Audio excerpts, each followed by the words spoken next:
Hello student, আশা করি তোমরা ভালো আছো। আমিও ভালো আছি আলহামদুলিল্লাহ, তোমাদের দোয়াই। তো আজকে তরঙ্গ থেকে তোমাদের সাথে মূলত বেশি না, গুরুত্বপূর্ণ তিনটা টাইপ শেয়ার করব। টাইপস মানে ম্যাথমেটিক্যাল টাইপস অবশ্যই।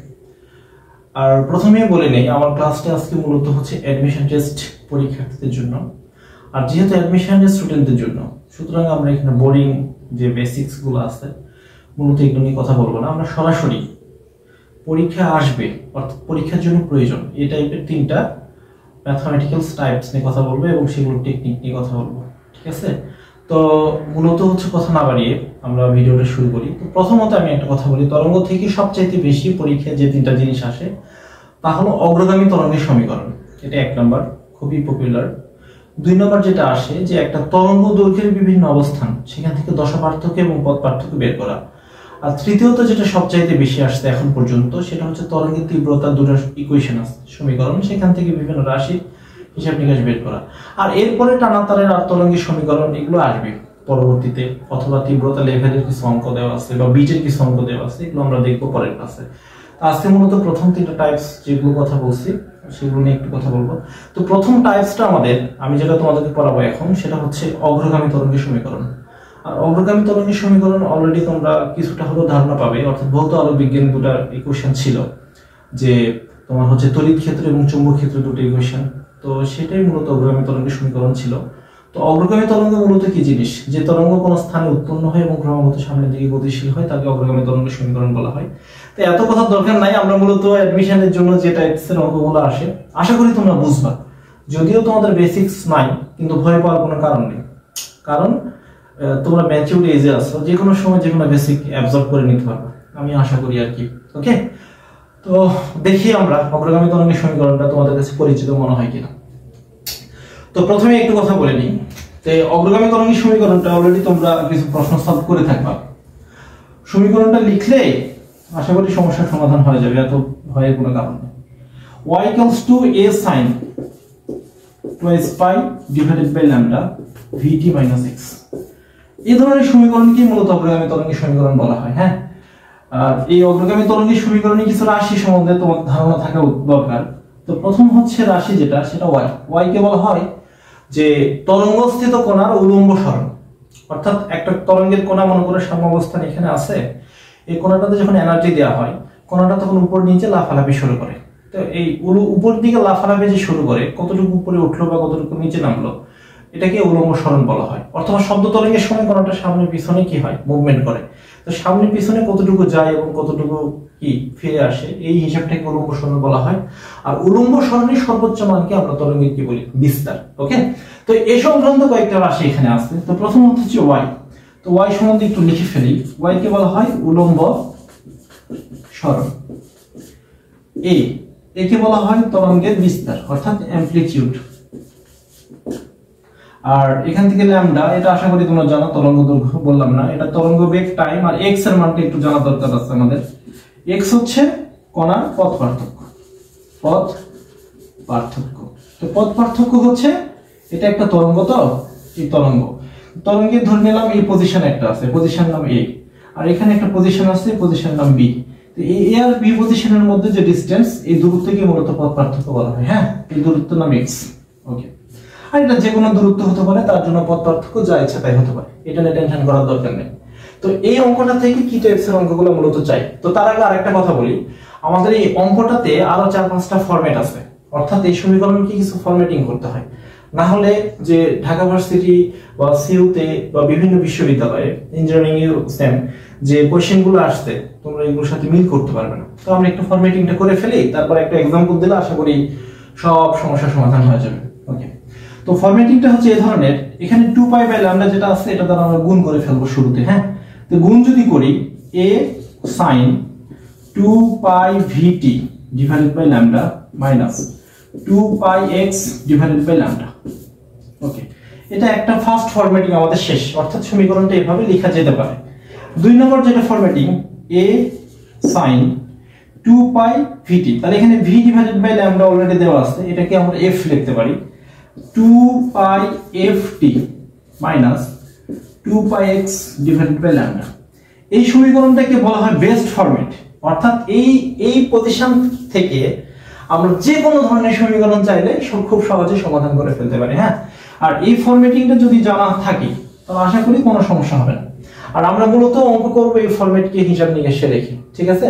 তো এরকম একটা ফরম্যাটিং এর অঙ্ক থেকে তোমাকে বিভিন্ন জিনিস চাইতে পারে, যেমন এই তরঙ্গের বিস্তার চাইতে পারে, অর্থাৎ a = what, এখান থেকে f এর মান চাইতে পারে, কম্পাঙ্ক what, এখান থেকে তোমার কি চাইতে পারে, ধরো ল্যামডার মান চাইতে পারে। হ্যাঁ, তারপরে আরো কিছু চাইতে পারে, যেমন তরঙ্গের বেগ চাইতে পারে। তো তরঙ্গের বেগও এখান থেকে বের করা যাবে। হ্যাঁ, এই সমীকরণ যদিও মনে হচ্ছে বেগ নাই, কিন্তু বেগ বের করা যাবে। ওকে, তো আশা করি তোমরা বুঝতে পারতেছো আমি কি বলতে চাচ্ছি। তো এই সমীকরণটা থেকে আমরা একটা অঙ্ক করি, এক্সাম্পলের মাধ্যমে সমাধান করি, তাহলে আশা করি কি কোনো প্রবলেম থাকবে না। তো প্রথমে যদি এক্সাম্পল একটা লিখি, এক্সাম্পলটা এখানে লিখে ফেলি। যেমন example number 1, y = 5 sin 200 pi t minus 3.5x। আমি ধরে নিছি এটা এনিহাউ যে কোনো একটা ইকুয়েশন দিয়ে দিছি। তো এখন এই ইকুয়েশন থেকে তোমাকে ওরা পরীক্ষায় কিছু কিছু মান, মানে এই মানগুলা চাইতে পারে, অর্থাৎ তরঙ্গের বিস্তার চাইতে পারে, না এর মানটা কত এটা চাইতে পারে, f এর মান কত চাইতে পারে। আর f এর মান যদি চাই, এখান থেকে আরো একটা জিনিস চাইতে পারে, সেটা হচ্ছে t এর মান, অর্থাৎ পর্যায়কালের মানটা চাইতে পারে। আবার ল্যামডা বা v এর মানও চাইতে পারে। হ্যাঁ, তরঙ্গ বেগ, হাবিজাবি এগুলো চাইতে পারে। তো এই সমীকরণ থেকে এই সমীকরণের মাধ্যমে কি করতে হবে, বের করতে হবে মানটা। তো এই সমীকরণের সাথে সমীকরণটা তুলনা করি। এটার জন্য সমীকরণ এটাকে ধরবে 2। এখন যদি একের সাথে, অর্থাৎ এই যে সমীকরণ যে এক আছে, এক দেখতেছো, একের সাথে 2 যদি তুলনা করা হয়, তাহলে দেখো এই যে এটা হচ্ছে অ্যামপ্লিটিউড, মানে কি তরঙ্গের বিস্তার। তো এখন যদি তোমাকে বিস্তার এখান থেকে মূলত চাই, এটার সাথে তুমি 5 এর তুলনা করবে, কারণ সাইনের আগে এটা 5 আছে, এখানে সাইনের আগে 5 আছে, তার মানে তরঙ্গের বিস্তার কত 5। অর্থাৎ এখান থেকে যদি কেউ অ্যানসার বের করতে চায়, তাহলে a = 5। যদি সেন্টিমিটার এককে দেয়া থাকে সেন্টিমিটার, কারণ এটা তো ডিসটেন্স, তো আর মিটার দেয়া থাকলে মিটার। হ্যাঁ, এখানে একটা অ্যানসার শেষ। 2 নম্বর অ্যানসার হচ্ছে, এখানে আমি অলরেডি ফরম্যাটিং করছি, জন্য খুবই সহজ হবে অঙ্কটা। যদি এখান থেকে তোমাকে f এর মান বের করতে বলে, অর্থাৎ কম্পাঙ্ক কত, তাহলে দেখো এখানে t এর সাথে যে টোটাল ভ্যালু যেটা দেওয়া আছে, এখানে t এর সাথে যে টোটাল ভ্যালু দেওয়া আছে তার সাথে তুলনা করতে হবে। এই যদি তুলনাটা করা হয়, তাহলে দেখতে কি রকম হবে ইকুয়েশনটা। আমি এটা একটু মুছে দিচ্ছি হিসাবের সুবিধার জন্য। সেক্ষেত্রে হবে এই ধরনের যে 200 পাই আর = এখানে 2πf। তাহলে দেখো এখান থেকে 2 পাই আর এখান থেকে পাই, অর্থাৎ যদি কেটে কেটে যায়, তাহলে f এর মান কিন্তু আমরা 100 হার্টজ এটা পেয়ে যাই। অর্থাৎ পাই পাই চলে গেল, 2 দ্বারা ভাগ করলে কত 100 হার্টজ। ওকে, তো এটা যেটা পেয়ে গেছি, এটা হচ্ছে অ্যানসার, একদম সহজ অ্যানসার।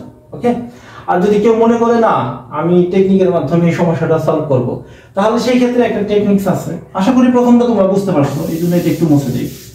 এই ক্ষেত্রে টেকনিক্স হচ্ছে এরকম যে কেউ যদি f বের করতে চায়, তাহলে যে t আছে, যে এই t এর যে সহগটা দেওয়া থাকবে, অর্থাৎ t এর সহগ, t এর সহগকে একটা 2π দ্বারা ভাগ করলে যেটা হবে সেটা f এর মান। ওকে, তাহলে এখানে t এর সহগ কত দেওয়া আছে 200 পাই। তাহলে এখানে যদি আমি 200 পাই লিখি, এই 2π দ্বারা ভাগ করি, তাহলে এখানে পাই পাই কাটা, 2 দ্বারা 200 কাটলে কত হবে 100 হার্টজ। ওকে, এই আমাদের 100 হার্টজ যেটা একটু আগে বের করছিলাম অ্যানসারটা, এখানে কিন্তু অলরেডি চলে আসছে। তার মানে কি আমাদের এই প্রবলেমের সমাধান শেষ। এখন যদি এখান থেকে আমার চাইছে, মনে করো এটা চাই না, এখান থেকে চাইছে তরঙ্গ বেগ কত বের করতে হবে, তাহলে তরঙ্গ বেগের হিসাবটা তুমি কেমনে করবে? তরঙ্গ বেগের হিসাবটার জন্য আমি আবার একটু মুছে দিচ্ছি, আশা করি ভিডিও তোমরা নিয়ে ফেলছো। ওকে, আর এগুলো তো পরবর্তীতে পজ করে দেখতে পারবা, সো একটু মুছে দিয়ে দিই। এখান থেকে v এর মান বের করার জন্য সবচেয়ে সহজ টেকনিক যেটা, সেটা হচ্ছে t এর সহগ যেটা থাকবে তাকে x এর সহগ দ্বারা ভাগ দিতে হবে। হ্যাঁ, x এর সহগ দ্বারা ভাগ দিতে হবে।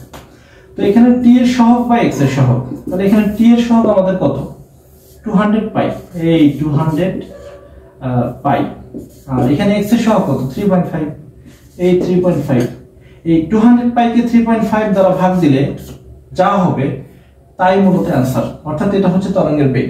এখন যদি আমি ভাগ দিয়ে ফেলি, তাহলে আনসারটা কি রকম হবে? হ্যাঁ, এটার জন্য একটু ক্যালকুলেটর লাগবে, ক্যালকুলেটর অলরেডি আমি নিয়ে রাখছি। তো প্রথম হচ্ছে এরকম যে 200 গুণ 3.1416 ডিভাইডেড বাই 3.5, তাহলে এখানে 179.52 আসে। ওকে, তাহলে এটাই হবে আমাদের आंसर, অর্থাৎ 179.5। এটা তো বের করছিলাম না, নিজেই ভুলে গেছি। 179.5 আর কি। ওকে, তো এত কি হবে এটা মিটার পার সেকেন্ড, অর্থাৎ এটা হচ্ছে তরঙ্গ বেগ বের করার একটা সহজ রূপ। তাহলে আমরা এখান থেকে কি কি বের করছি, কম্পাঙ্ক বের করছি, তরঙ্গ বেগ বের করে ফেলছি। এবার হচ্ছে আমাদের বের করতে হবে টি এর মান। ওকে, টি মানে পর্যায়কাল। তো এটার জন্য আবার একটু মুছে দিই। তো actually T is equals two আমরা কি জানি 1/f। তাহলে 1/f যদি হয় 1/f এর মান বের করছিলাম 100 হার্টজ, মনে আছে? এই 100 হার্টজ। তো এই 100 হার্টজ হিসাব নিকাশ করলে যা হবে তাই आंसर। ওকে, এটা গেল হচ্ছে 3 নাম্বার। যদি এখান থেকে বলে ল্যামডার মান কত, অর্থাৎ তরঙ্গ দৈর্ঘ্য কত, তাহলে কি হবে? তাহলে মনে হতে পারে যে একটু ঝামেলা হবে মনে হয়, কিন্তু ঝামেলা হবে না অ্যাকচুয়ালি। কারণ এই সমীকরণটা যখন আমরা করছিলাম তখন কিন্তু আরেকটা ফরম্যাট লিখে ফেলছিলাম অলরেডি। সেই ফরম্যাটটা হচ্ছে এই ধরনের যে a sin 2π/ft divided by lambda minus 2πx divided by lambda, মনে আছে? এই ফরম্যাটিংটা যখন লিখে ফেলছিলাম তখন দেখো x এর সাথে কিন্তু এখানে কি ছিল, অবশ্যই ল্যামডার মানটা ছিল। তো এখন যদি এই x এর সহগের সাথে এই হিসাবটা একটু মাথায় রাখি, অর্থাৎ এগুলো তার মানে কি সবগুলো সমীকরণ তো একই, সেই ক্ষেত্রে 2π divided by lambda is equals to 3.5 এটা লেখা যায়।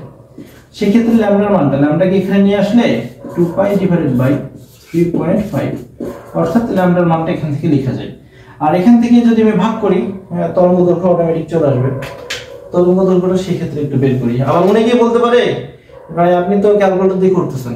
তো ক্যালকুলেটর দিয়ে করলে সমস্যা নাই, কারণ সিইউ তে ক্যালকুলেটর এলাও, আর যেখানে ক্যালকুলেটর এলাও সেখানে মূলত এই টাইপের অঙ্কগুলো বেশি আসবে।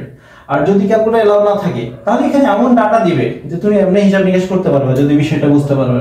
ওকে, তো এখানে 2 * 3.1416 হয়ে গেল, এটা ভাগ হচ্ছে 3.5।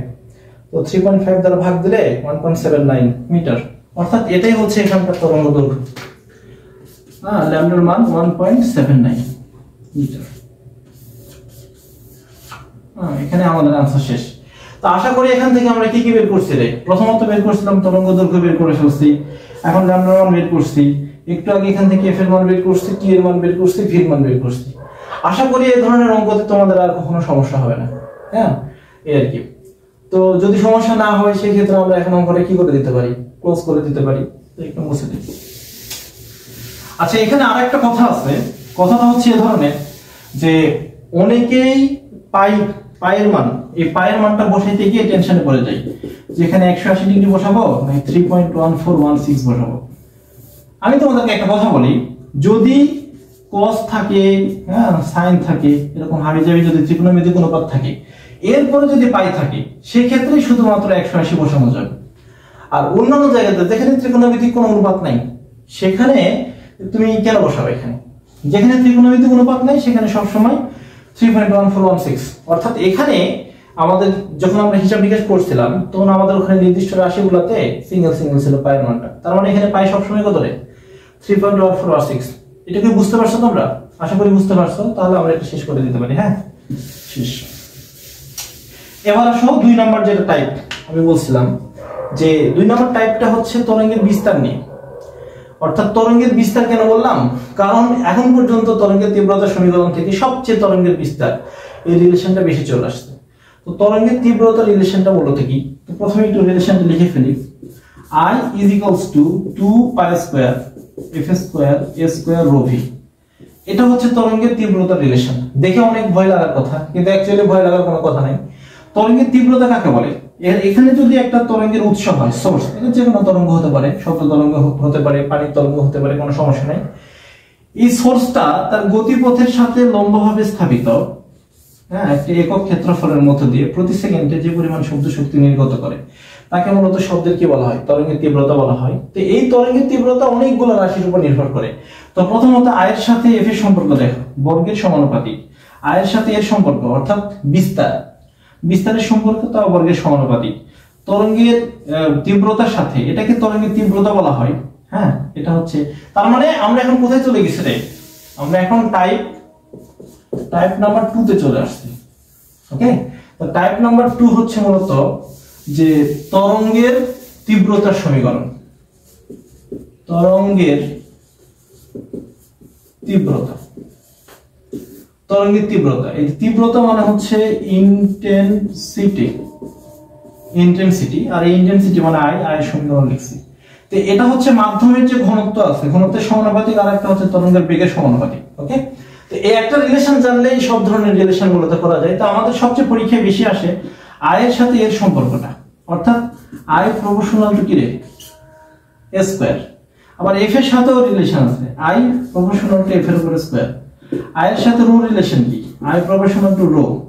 আয়ের সাথে আর একটা রিলেশন আছে, সেই রিলেশনটা হচ্ছে ভি এর relation, I proportional to V. অর্থাৎ তো এখানে আমাদের যে দুটো একটু ঝামেলা টাইপের, যেমন বিস্তারের সাথে বর্গের সমানুপাতিক, কম্পাঙ্কের সাথে বর্গের সমানুপাতিক, ইন্টেনসিটি, তো সেগুলো মূলত পরীক্ষাতে আসে। তো এখান থেকে তোমরা অলরেডি বুঝে যাবা যে কোনো তরঙ্গের বিস্তার যদি দ্বিগুণ বাড়ানো হয় তাহলে অ্যামপ্লিটিউড অর্থাৎ তার ইন্টেনসিটি 4 গুণ বাড়বে, অর্থাৎ সমানুপাতিক আকারে হারিয়ে যাবে। আশা করি এগুলো বুঝতে পারছো। তা বুঝতে পারলে এগুলো নিয়ে এত কথা বলার কোনো প্রয়োজন নেই। ওকে, আর এখানেও সব সেম। আসলে এই সমীকরণটাই গুরুত্বপূর্ণ, তোমরা যদি গুরুত্ব দিবা এর রিলেটেড যত অঙ্ক আছে আমি আশা করি বুঝবা। সমানুপাতিক আর বর্গের সমানুপাতিক সম্পর্ক শেষ। আর এটার আরেকটা ইকুয়েশন আছে, সেই ইকুয়েশনটা হচ্ছে যে I is equals to P divided by 4 pi r এর উপর স্কয়ার। তো এখানে P টা হচ্ছে উৎসের ক্ষমতা, P হচ্ছে উৎসের ক্ষমতা, আর R হচ্ছে গোলকের ব্যাসার্ধ। এখন তুমি বলতে পারো যে উৎসের ক্ষমতা আর গোলকের ব্যাসার্ধ জিনিসগুলো কি, হ্যাঁ এটা একটু দেখতে হবে। তো এটা দেখা যাবে, কোনো সমস্যা নাই। তো প্রথমে আমি একটা কথা বলি যে এটা যদি একটা শব্দের উৎস হয়, এটা শব্দের একটা উৎস, তো এই শব্দের উৎস থেকে দেখা যাবে শব্দ উৎপন্ন হয়ে যদি কোনো চারপাশে ছড়িয়ে পড়ে, উপরে নিচে সব দিক। এই শব্দের উৎসের চারপাশে যদি তুমি একটা নির্দিষ্ট দৈর্ঘ্য নাও আর ব্যাসার্ধের একটা গোলক তৈরি হবে। তো এই গোলকের মধ্য দিয়ে প্রতি একক ক্ষেত্রফলের মধ্য দিয়ে যে পরিমাণ শব্দ শক্তি পাস করবে, হ্যাঁ মূলত তরঙ্গের তীব্রতা বলা হবে। আর এই গোলকের ব্যাসার্ধ যদি আর হয়, তো গোলকের পৃষ্ঠতলের ক্ষেত্রফল আমরা কি জানি, এ জানি। আর এ সমান লেখা যায় 4 পাই আর স্কয়ার। ওকে, এ সমান 4 পাই আর স্কয়ার। সেখান থেকে অর্থাৎ তীব্রতা যেটা, সেটা একক ক্ষেত্রফলের মধ্যে দিয়ে অতিক্রান্ত শব্দ শক্তি, তো এর জন্য এর পরিবর্তে সরাসরি এখানে 4 পাই আর স্কয়ার লেখা যায়। এখানেও রিলেশন একই কথা ঘুরে ঘুরে, আর এর সাথে রিলেশনটা এটা সবচেয়ে বেশি পরীক্ষায় আসে। আর এখানে যদি উৎসের ক্ষমতা দেওয়া থাকে আর এর মান দেওয়া থাকে, তো আশা করি তোমাদের এই অঙ্কটা করাতে হবে। ওকে, তো ওকে, তো ঠিক আছে, আজকের জন্য মূলত এই পর্যন্তই। আর ইনশাআল্লাহ নেক্সট ক্লাসে বাকি বাদ যেগুলো আছে সেগুলো দেওয়া হবে। Thank you.